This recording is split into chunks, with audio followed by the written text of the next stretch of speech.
What's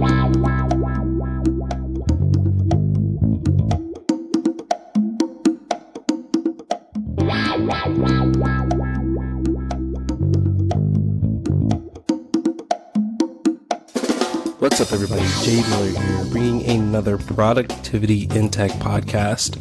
This week, I guess like every week I say this, it's going to be a little bit different. My guest this week is Daryl Baxter. Daryl Baxter's a freelance writer. He's written for such publications as Wired Magazine. And the conversation that I have with Daryl is kind of strange because we kind of just roll into the conversation. So there's not going to be any like formal intro or anything else like that. I just want to let you know beforehand if you were expecting that, it's not happening. But I hope you enjoyed it. It was a great conversation. I really enjoyed it. And I also enjoyed the after show. So if you are not yet supporting J&J Media, go over to our Ko-Fi page. There'll be a link in the show notes to do that. But also, if you want to, you can become a PIT Premium member, and that is $10 a month or $100 a year.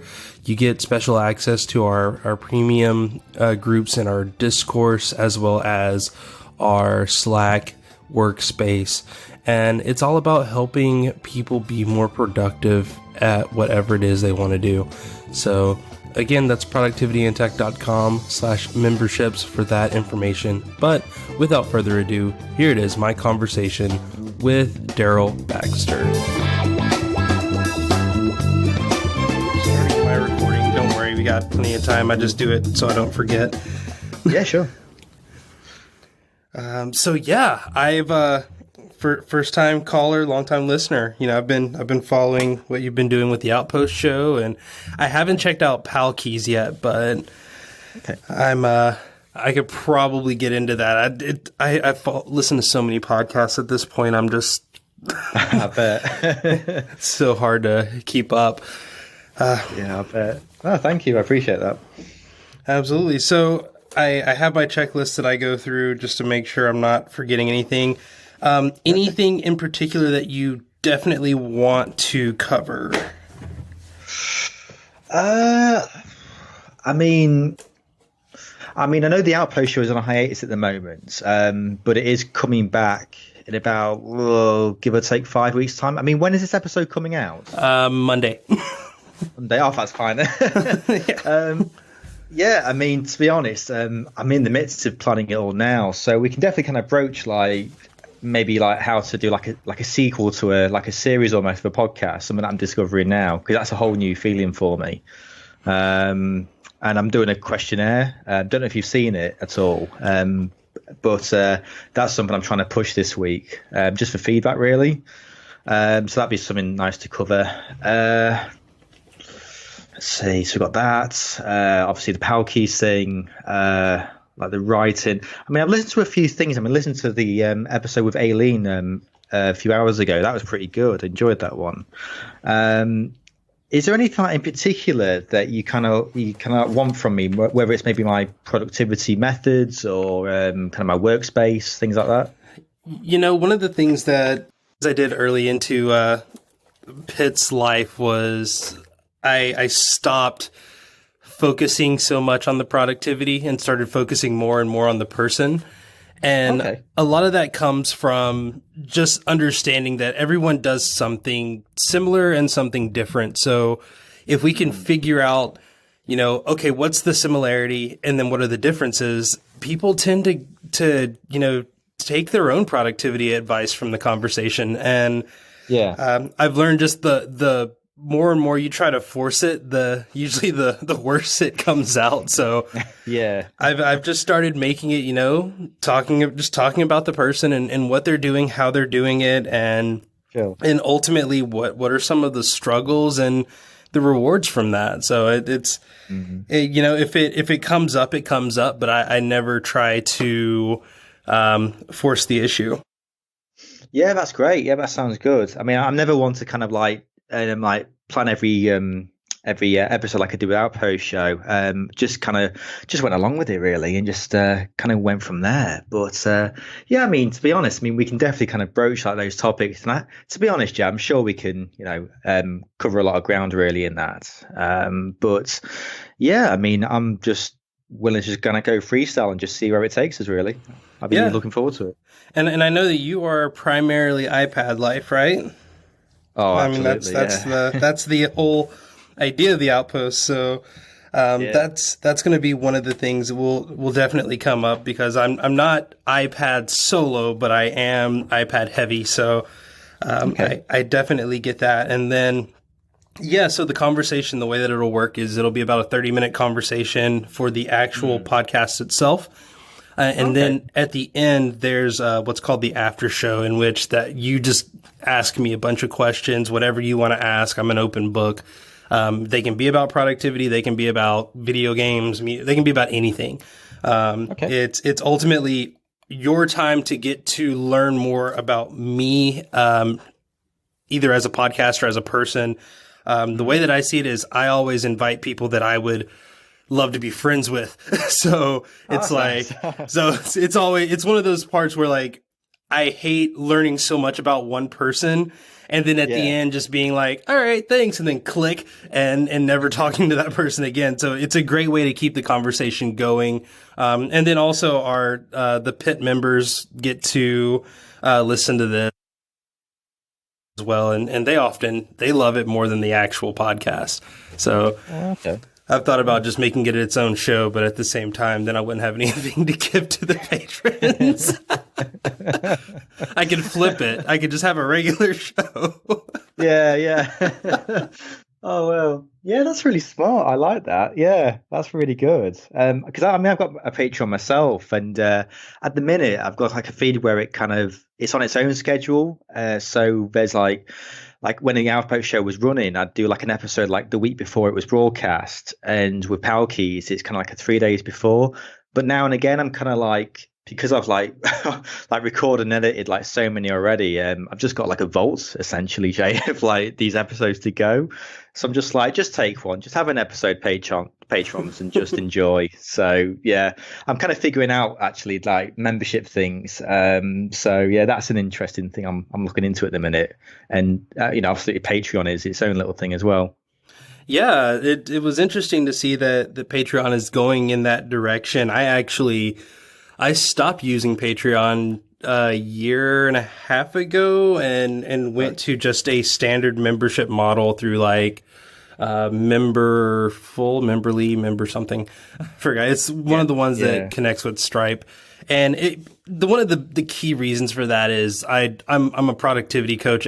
Outside of this, I'm also a audio and video editor. So it's one of those things where I'm doing so many things, and I needed a way to combine a lot of those things that Patreon just kind of didn't seem like the right spot. And all in all, it was like, hey, if you like what I do, any of the things that I do, here's a way that you can give me money on a regular basis. And then I also have like other actual clients that I just send invoices, and that's easier. So yeah, that's fair. No, that's fair. I mean, even though I've got a Patreon now, I mean, I am looking actually at Memberful as like an alternative, because I know a lot of people don't really want to have the hassle of signing up to a Patreon account and things like that. So I was speaking to a guest who came on, Matt Gemmell, novelist, and he was saying how his membership works, and it's all through Memberful. And I have got like a page on my own site, and I've got like a friend of mine who's been testing it, and it works great. I mean, he just used his iPad, went onto my site, signed up for like a £5 Patreonage through Apple Pay, and he gets the same benefits, without having to, sign up for a whole Patreon account. So, yeah, it's hopeful really, but I think I like the fact that I can give people like the choice really, rather than signing up for Patreon really. Yeah, and the thing that I like more about it is it's easier on the creator, because you don't have to. I might actually keep this part as the recording. I like this. But like with Patreon, there's so much of a like, do this for this much a month, and then do this extra thing for this much a month. Whereas for me, it's just like, hey, $5 a month, or sorry, is it five? No, $10 a month or $100 a year. Your choice. The what you get is the same either way, but it's only one offering, and for that offering, honestly, you just get a direct line to me. Really, like they get invited to a private Slack channel in our Slack that we have, and then as I'm working on things, it's like, oh, hey, I just put this out. Here you go. And then, or hey, I'm thinking of doing this kind of thing. What do you guys think about that? Or, hey, I just finished this book. Does anybody want to come on? Or does someone want me to mail them a copy of the book?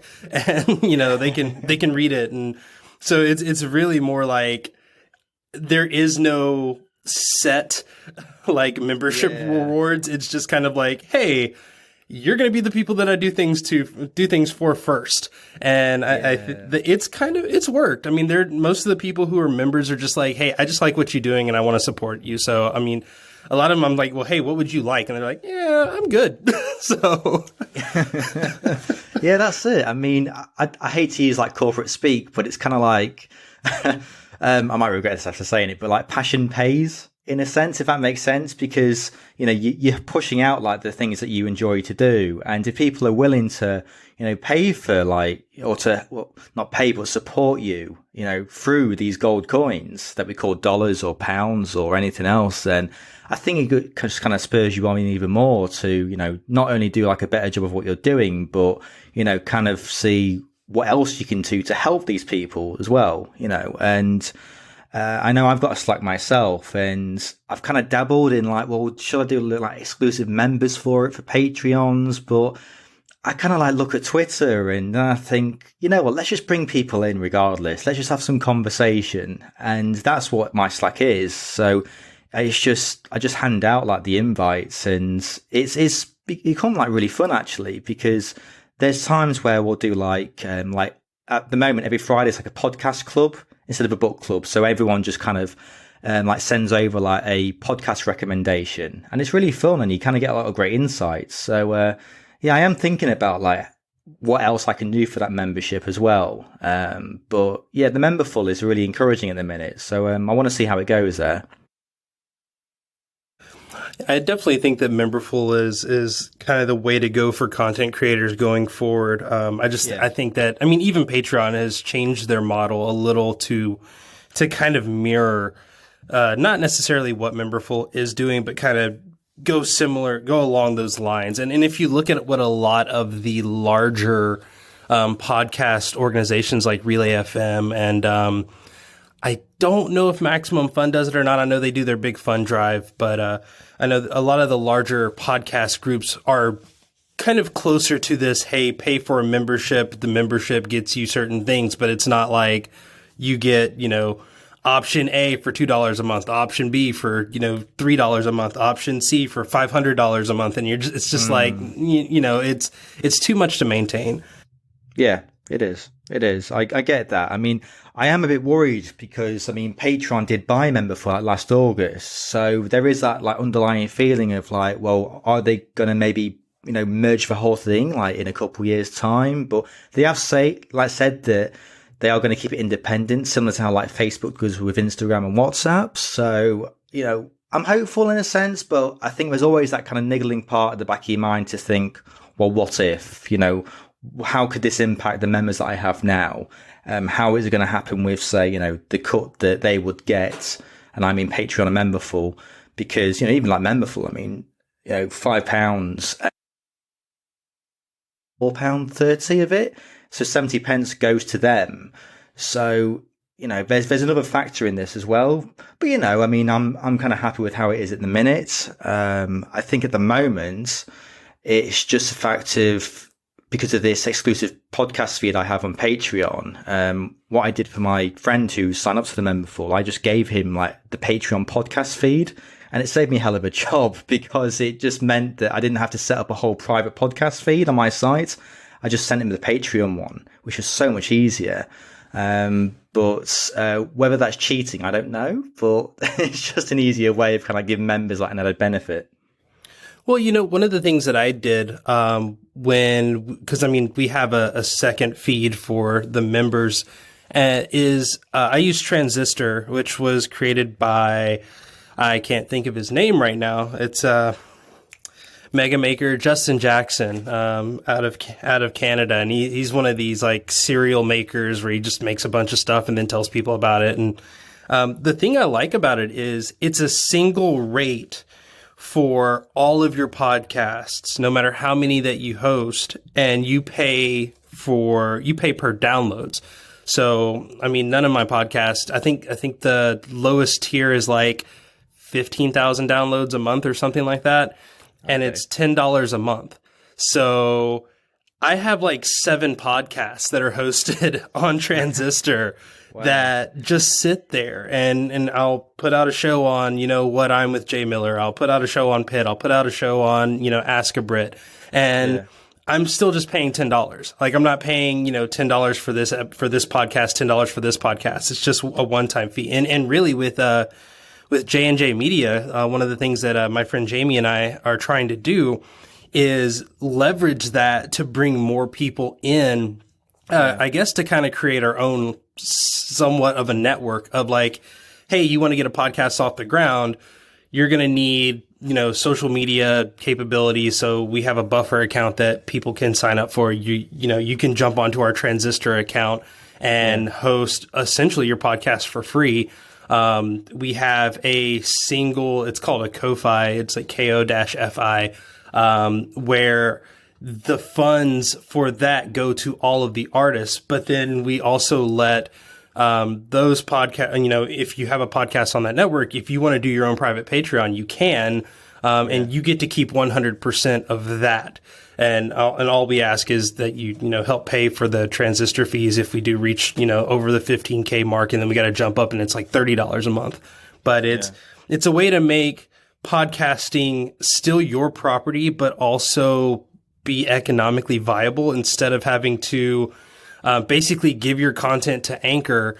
And while, Anchor's owned by Spotify now, it's like, well, you could do that, but there's no guarantee that they're not going to advertise on top of your content without your consent. Yeah, that's it. I mean, it's such a weird place, this podcast market now, because, like you say, Anchor is now the property of Spotify. And as soon as you go into that search icon on Spotify on the app, straight away, it's not discover new music or, browse the playlist. It's podcasts. So they are putting it front and center. And it makes me wonder really as to whether, Apple are going to be pushing podcasts more when it comes to Dub in June, really, because, they pushed out the web player for podcasts. That's really smart now. But, there's a lot more work to do on that front with podcasts with Apple. I really want them to make a whole podcast creation app, really, on the iPad would be great, because I've said in a few episodes on Outpost Show, I mean, I'm just recording off my MacBook Air, and it can be such a nightmare. And especially for the last few weeks, actually, Jay, because the keyboard isn't working properly anymore. Oh, no. And I have to pop up my S key because it just doesn't register the S's, which is fantastic. And I'm only down to one USB port now because the one on the right just not work at all. So I would love them to actually do something with the podcast on the iPad, really. But yeah, the whole marketplace at the minute I think is so much up in the air now. And I think it's a wait and see, really. I don't know, maybe whether it's going to be this year, we might see some development, but hopefully by the time it's next WWDC, who knows? I know the rumor going around right now is that they're talking about kind of segmenting the iTunes app into all of those different areas that it contains right now. And podcasts were one of those. It was going to be a standalone application. I'm interested in that because I'm not one that listens to podcasts too often on a computer. Usually it is on like my iPhone or my iPad, but I could definitely see where someone who's at work and you're working on your computer, if you just were able to open up your podcast app and just have it, in the background, I could see that really working. Yeah, I can. Yeah, especially when it's maybe just primarily in the menu bar in the notification center of macOS. I think that could work really well. But like you say, I mean, there are rumors that they're splitting it all up, and I mean, I can see it working. I really can. I think more so with podcasts than anything, really. And I think the music app is going to be something to watch out for, because I can't see the iOS app moving over to Mac well in its current form. I feel like there's a whole redesign there due for it to work on both systems. But with podcasts, I think there's a lot to improve there. And I think from just seeing the web improvements, I think that's a sign that we're going to see, I think, podcasts be improved the most, really, on Mac OS as well. So, but you know what? It's a long time coming, this, with iTunes, because I only use it really for, loading up a few films on my iPad when needed. And when I go onto it, I mean, my God, it's not the greatest of apps anymore. But yeah, I remember when when the first podcasts were brought out to iTunes, I even remember the version number. That's how much of a nerd I am. It's ridiculous. But it's a nostalgic app now, I think. And I think it's time to go, really. I just think it's time. Well, I definitely think that the iTunes app, like I do use the iTunes app, or the iTunes, app on my computer regularly. But like I said, it's one of those where I'm at work, I'm listening to music, I have a playlist, and I tell it, hey, play the song or whatever. But still, I am interested in seeing what this next WWDC is going to bring, only in that, as a developer, I really want to be able to develop freely on my iPad. I want my iPad to feel like it is its own machine. Like right now, I have my iPad in front of me, and I'm using my Luna display to mirror my recording setup, on my computer. So I don't I'm in an isolated area for audio reasons, but I still can look at my waveform. I can look at your waveform, make sure there's no weird issues. I'm looking at my counter to see how long we've been talking. And I want the ability to do that without having to plug into my Mac Mini, because I mean, I've had so many times where a good example of this, I'm editing a video and I'm watching my daughter, play in the living room. And I'm like, I could be doing this a lot easier if I had my Magic Trackpad in front of me. And unfortunately, my office is on one side of the house and the living room's on the other side of the house, and the Bluetooth isn't going to connect. So for me, it's like I'm trying to hit these touch points on a video with an Apple Pencil, and it's like it's not working. And there's this audio delay feeding back through airfoil, and it's just like I'm making all of these sacrifices in quality on pieces of equipment that are, quite frankly, too expensive. And I'm doing it just so that I can continue to be a part of my, my family and spend time with my family. And that's a problem. That's something that needs to be rectified. Yeah, absolutely. Yeah, that's something that I had to kind of really pull back when I was doing the final episodes of Outpost Show, because I kept saying that I want to see improvements to iPad in iOS 13. But I think like more than ever now, we're seeing that the iPads, like hardware, I mean, it's reached a point where it's so fast. It's such a great design, and everything's there now. It's ready to go. I feel like it's just waiting now for June. That's it. I have said this before, but I'll say it now. But I think because those features were held back with 12 a year ago, I think if history had taken a different route, and those features that we read about last year weren't held back and they were brought to 12, I think we would have seen like a massive improvement for the iPad. And for iOS 12, we would have seen different features, and we would have thought, yeah, this is it. We are seeing a change in the iPad here. So I feel like with June, this particular WWDC is something that a lot of people are keeping an eye on, really. I think ever since, not since iOS 7 really, since people were looking at a redesign for iOS, I think this is the next step now. Instead of looking at maybe low-hanging fruit, they're looking to see what the iPad is going to bring for a new version of iOS now. And a lot of people want it. A lot of people have spent a lot of money, really, and they want to make sure that they'll be able to do the work that they're doing on other devices onto the iPad now. So I'm really looking forward to this. I mean, we're 7 weeks away. So it's not long. It's not long at all. So I'm going to take that moment. You were talking about the work that's done on an iPad. I'm going to just jump it right into the show, continuing it on. You are a writer, and I know that you're a writer. You've been featured in Wired magazine. You've been on The Loop. You've written for some pretty popular publications, and you're doing all of that on your iPad, correct? Yeah. So the question that I have, and I think it's something that a lot of people tend to overlook, as someone who is also primarily an iPad user over the Mac side of things, do you ever find it difficult to coordinate and collaborate with people who are not primarily iOS, device users? Interesting. Sometimes, because when I'm working with certain publications, they have to either have a format in, say, like Microsoft Word format, or they're using like CMS systems, content management systems, which isn't WordPress.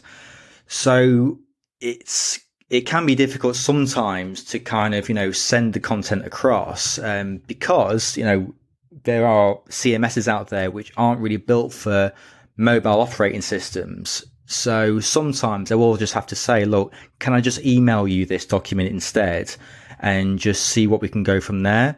But really, to be honest, Jay, that's like really the main and only main block I've had, because, there are certain ways around it. I mean, there are kind of other browsers that can render web pages as a desktop browser.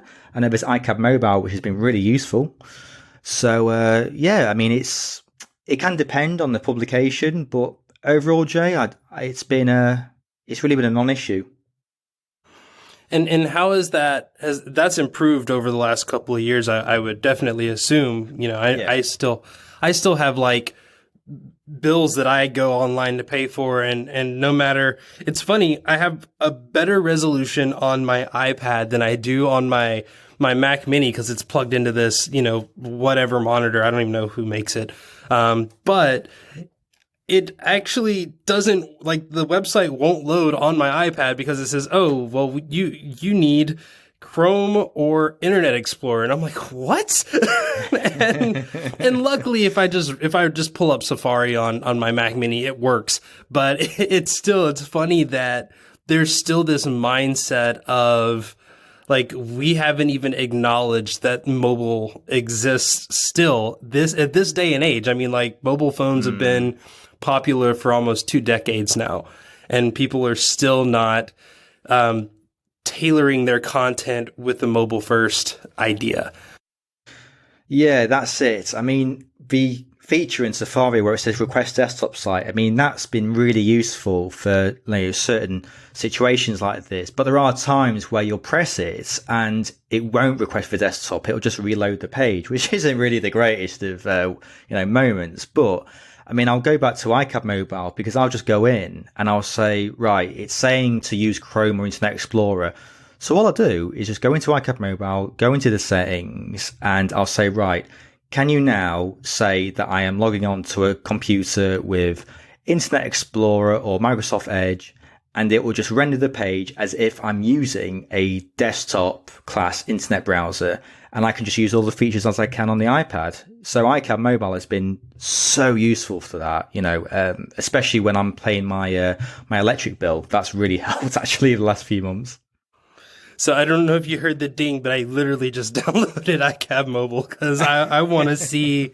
Because I mean that's ridiculous that we have to go to those lengths to actually not necessarily do anything innovative, but it's always like the basic things, like you said, paying your electric bill. It's crazy how that industry is still 1,000 years behind. And as someone who, my day job, I work for a company that, we're not in a glamorous industry. We sell sanitary products, we sell cleaning products.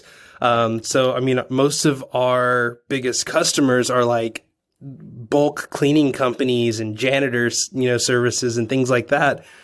And it's like the same headache. It's like, hey, we need a mobile first mentality. Hey, we need to make sure that we're not rendering things using outdated tools. And they're just like, but why? Like no one's complaining. And it's like, it's not that they're not complaining. It's you're alienating this entire market because you're refusing to keep up to date with current technology.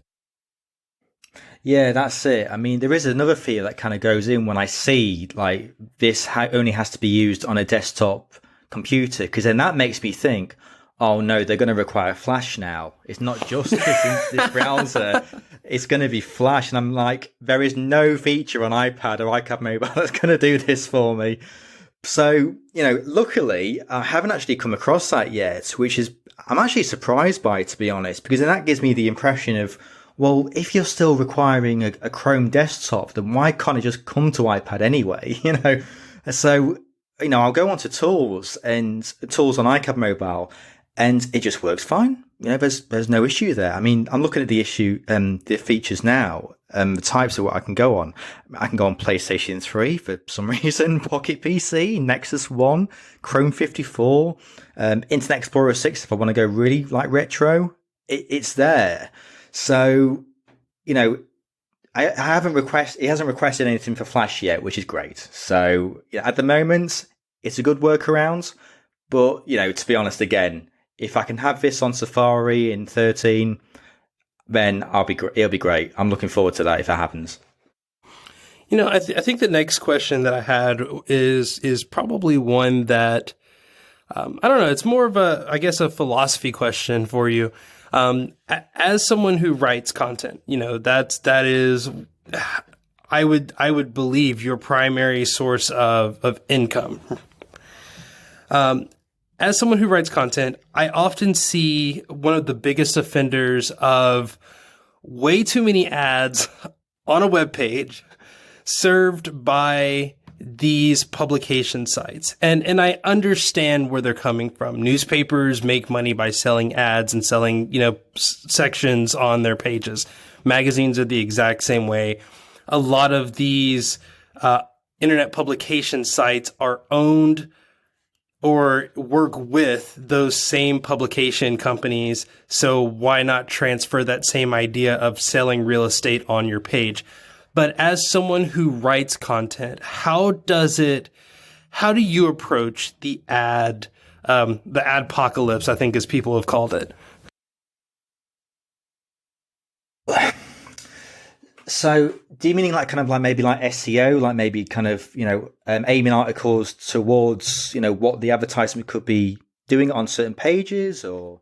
More along the lines of like in your personal internet usage, are you running an ad blocker? Are you a proponent of having to block ads? You mentioned not of being afraid of being asked to run Flash.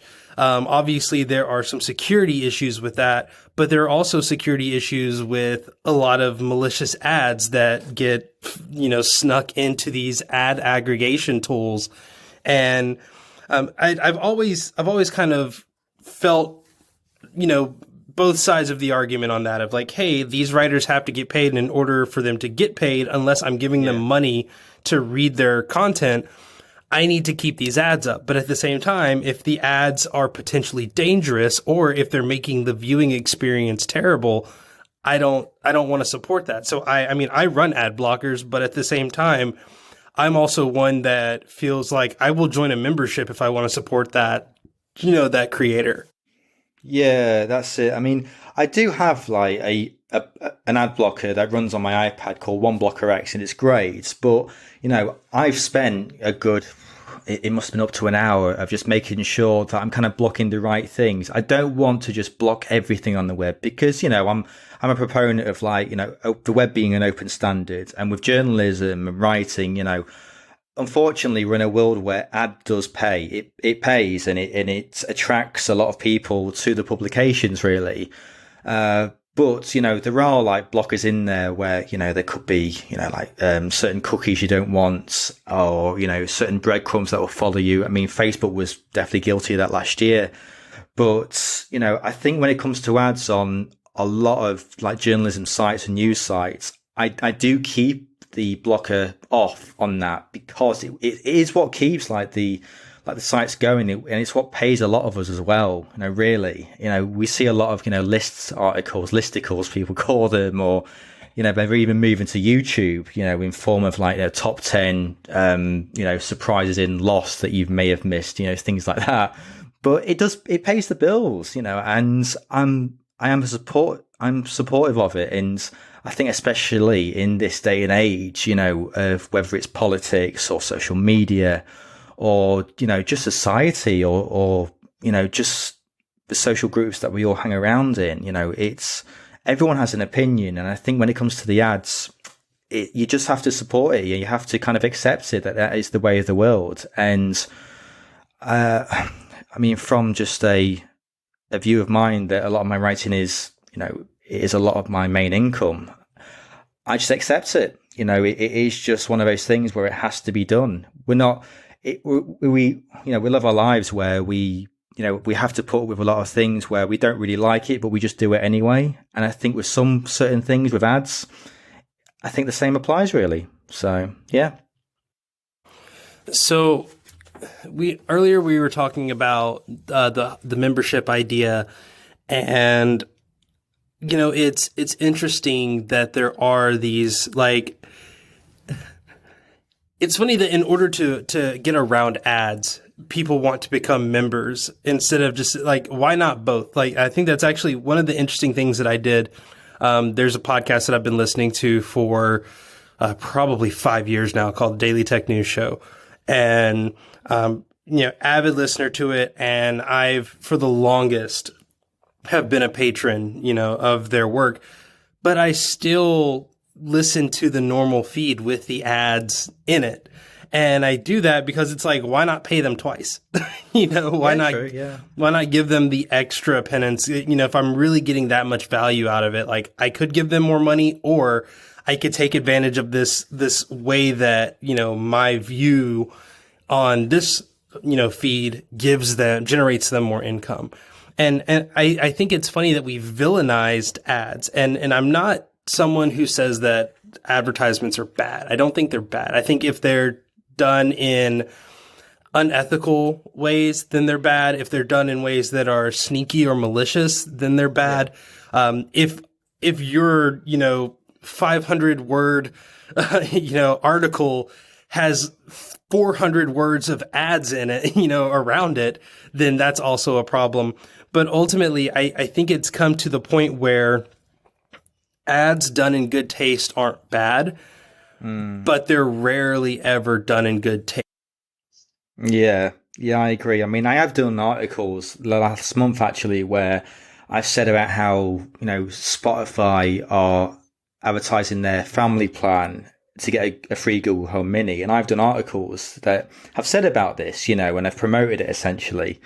And I always do it in a way where, it kind of helps you discover, why this would be beneficial for you, how this would be good for, say, your family, or if you're moving in somewhere, not to sound like a generic ad, just to sound like it's fun to read and you actually learn something from it. So I was listing, say, the benefits of what a Mini can do, and also Spotify too.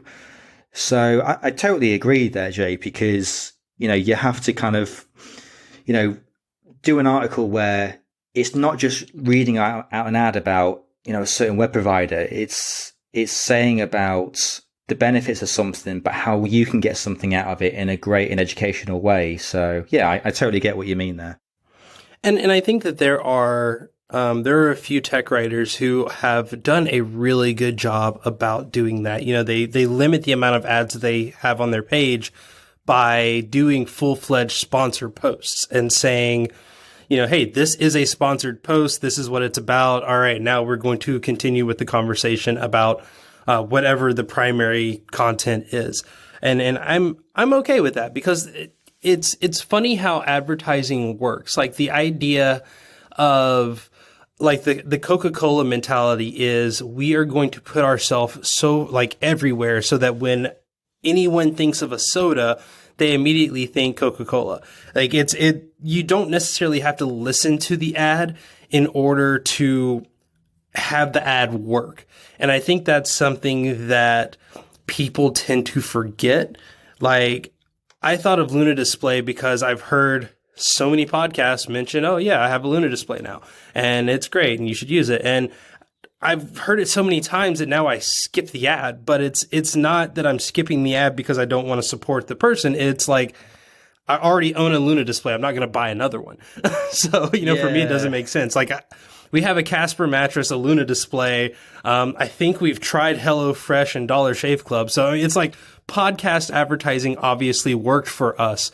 But at the same time, it wasn't because I had to sit there and listen to the minute-long ad read. I think you could make it a 10-second ad read and be perfectly fine.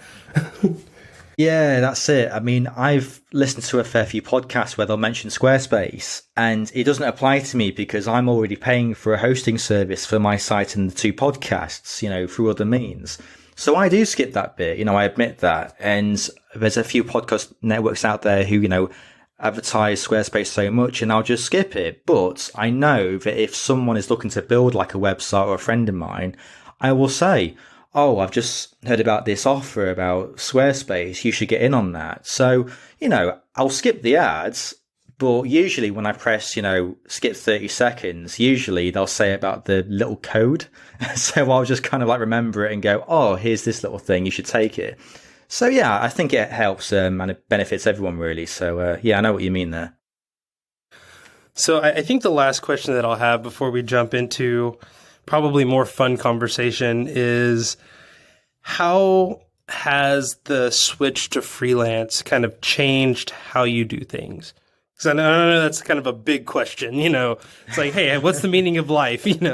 But no, you recently, I think it was earlier at the beginning of the year or late last year, you made the and to have that be your sole source of income. That's something I'm in my journey to get to that point now, but I'm interested in what were some of the big decisions that you had to make, and then also where were some of the struggles that, if you're not constantly running into them, that you did run into. Oh, right. I might ramble on this, Jay, so feel free to edit this. Go right ahead. So, I mean, I went freelance end of September last year, but it was a lot of planning. I mean, so much planning, because I had to make sure that, first of all, that I had gigs that I could write and the invoices were going to be coming in so I could pay the rent. That was first of all. The second one was the fact that I was going to give myself like a certain time period, almost like when you start a job, it's like a probation period, so I gave myself kind of 3 months to see how it would go. And kind of like, almost kind of talk to myself in a strange way and go, right, what went right, what went wrong? So a lot of planning is absolutely important. And also having and this helped a lot, especially at Christmas, having a separate bank account of a rainy day fund. Because if it happens and you have that time where invoices are delayed, or you get pitches where they're just kind of rejected, you've got to have some backup money spare just in case. And so that's incredibly important. I think another thing is, you have to love it. Really, you have to enjoy it. You have to know that this is what you want to do. It took me so long to decide of who I was, what I wanted to do. For so long, I was unsure of what I wanted to do at college, university. And, I did the IT job and it was lovely. I was just at a point where I had a crossroads in last June in my 9-to-5 job of just putting in data into an Excel spreadsheet of like, is this really what I want to do? Do I really want to get excited about a certain project that's going to take advantage of an Excel spreadsheet? No, I don't. I want to talk about what I'd love to, use, play and write about. And it just, I think a lot of planning, like I say, you can plan so much really, but it's not until you actually take that jump that you actually realize that there are certain things that you struggle with. One of the things is mental health, which is something that I was really kind of aware of, because I had like a massive panic anxiety attack. about 2 years ago, actually, now this month in April, which I always remember now and harken back to. And I always make sure that I have time for myself. So there were moments where I would, know that I was on the verge of maybe kind of panicking and thinking, oh God, I don't know whether I'll be able to pay like the rent or a bill or something. And another factor in helping this was just family and friends, because they knew that I wanted to do this. And my relationship as well. I mean, my partner who I live with, I mean, I'm just amazed that there were nights where I would struggle and she was there to help, and, eternally grateful to that. And I think you need that kind of support around you as well when you're doing this. You need to believe that people have faith in you. If they believe in you, then that is a massive, massive help. You could be struggling so much one day, Jay, and just for someone to text your WhatsApp, you going, oh, I just read this in Wired and I thought it was really good. That can mean the world. That can mean a lot. So I think time for yourself is an important thing for those times where you're struggling and you think that, no work is coming in. Because the thing is, you did this for a reason. That's one thing above all. You're doing it because you enjoy it and you know that you're almost meant to do it. It's what you're supposed to do. I don't want to be too philosophical, but up to a point, you're kind of on this land to do, what you want to do. You're not really bound by a 9-to-5 job that you have to please someone else for. You have to do it for yourself. And self-respect, I think, is a big part of this as well. You have to know that you're doing it. You have to enjoy it. And if you think that it's not for you, then, there's no defeating it. There's no feeling bad about it because you've done it. I think the worst thing in this world is not trying, not knowing that, what could have happened. And I'm always living on that belief of never live on a what if, lifestyle. Just go for it and see, because you're going to look back in many years to come and think, God, what would have happened if I didn't do that? So 6 months in, I'm happy with it. But I'm happy to admit that there are times where, I'll take like a day job now and again. I'm doing it at the minute, because, I feel like you kind of need that kind of break, that kind of way of just breaking things up and almost giving you like your mind a refresh, because it can feel like cabin fever, like writing away, pitching away, because you're just writing from an iPad. I mean, you're not really kind of going up to people and saying, I'm a freelancer, here we go, let's do a magazine article. It doesn't work like that. So yeah, it's just a lot of passion first and foremost. But if you believe you can do it, then, I'll be first in that line to help you and encourage you. Even if it's 2 a.m. and you're struggling, I will gladly encourage you to just keep going. So, 6 months on, I'm happy. I know it's the right thing I'm doing. I'm enjoying it. But I know I've got a lot of work to do. But we'll see how it goes, Jay. I hope that wasn't much of a ramble for you. No, not at all. And that was encouraging. And like I said, there's so many different ways to properly and like ethically present your work. And I think that that's something that, the more and more that you show, like you said, you have to want to do it. The more you show that passion in the work, the less likely you are to fall under the dirty ads and, listicles just for the sake of writing listicles. I mean, like you said, they pay the bills, but when you get to actually write a piece that you're passionate about, you can often sense that passion. There was a YouTube video completely unrelated to any of this, that one of the writers one of the creators for Polygon did, which was the perfect Poke Rap. And it's like a 40-minute video. It's like a talk that he gave. And just the song itself is only 8 minutes long.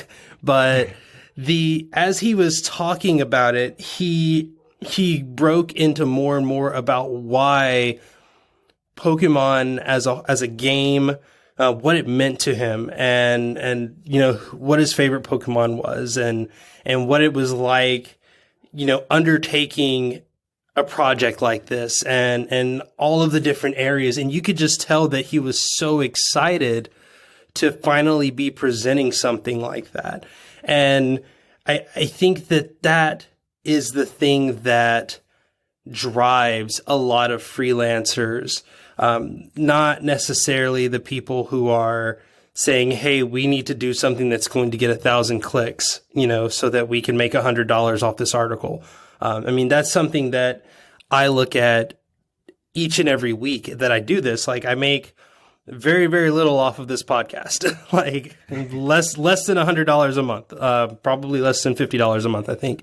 But at the same time, I still take the time out to have these conversations with people. And I try to get people who are not just in the tech space, not just in the productivity space, not just people that have like a unique style, but people who are also passionate about the things that they're doing.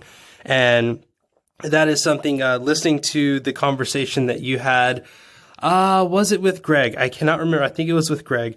I think it was, yeah. About, going freelance and just trying to find a coffee shop that had decent internet. Those are things that, like, as someone who is trying to get to that point, that's something that I got to think about.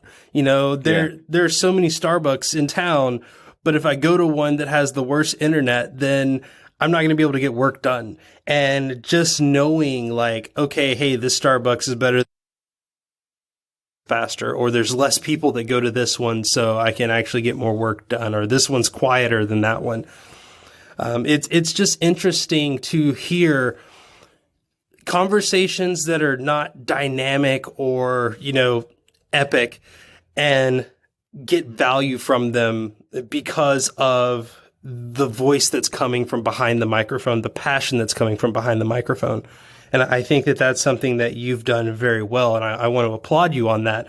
And that's one of the reasons why I also wanted you on the show, because as someone who is looking at the success that you're having, and trying to figure out how I can emulate that in audio and video editing and productivity coaching, it seems like I need more people like that talking about their journey and their struggles and their successes.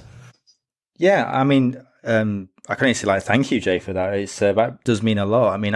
I do all this because I enjoy it. I know that, the reason I did Outpost Show was because that I just love using my iPad, and I just wanted to talk to people out there who, use the iPad for their own reasons. And it's been great. And the same with Power Keys. I love games. It's ever since I was 4 years old playing Sonic 3 for the first time, it's great. And just interviewing so many people out there, it's just been amazing just to have fun, and just to, really just kind of, bounce off ideas of, like, what could have been, what can be, and what this particular game meant to people out there. And it's such a great feeling because you can just tell in their voice that they are enjoying it. And I've always had an aim, really, with anyone who I interview, is just to feel that they're at ease, no matter what. If it feels too robotic or there's too many silences, then, it's not going to make for a great episode, because, they're not, they'll clamp up. And I always want to make sure that they're just comfortable. That's like the one aim that I always get when I'm doing an episode.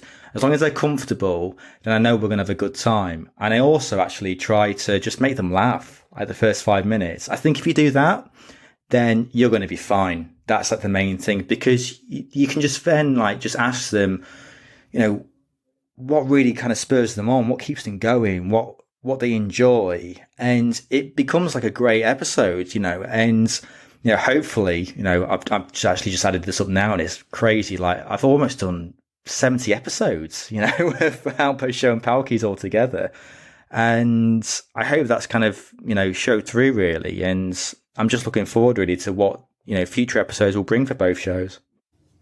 Well, I'm definitely excited to hear about the return of the Outpost Show, and I'm going to start checking out Power Keys again. I might have to give me a week or two, but I'm putting it on my to-do list to check that out. Before we jump into the after show, this has been a great conversation. Let everyone know how they can get in touch with you. Yeah, sure. So I've just recently redone my website, which shows everything. So it's just darylbaxter.com. I'm going to spell my first name because everyone gets it wrong. It's amazing. But Daryl, then Baxter.com. And you can also find like my two podcasts. So the one that's going at the moment, Pal Keys, which is a show where I interview a guest about their favourite game and boss stage, and the Outpost show, which season 1 was about interviewing people about their iPads and how they used it, and the return of it is in the midst of being done, so expect that very soon. And on Twitter, I'm usually on there, usually kind of saying about Star Wars, definitely recently as well. That's just Daryl Baxter, but you can pretty much find me anywhere else with the same handle. So yeah, it'd be great for a chat. You've been listening to the Productivity in Tech podcast. If you'd like to learn more about productivity in tech, the services that we provide, or our community and how to get involved, head over to productivityintech.com or follow us on Twitter at prod_in_tech.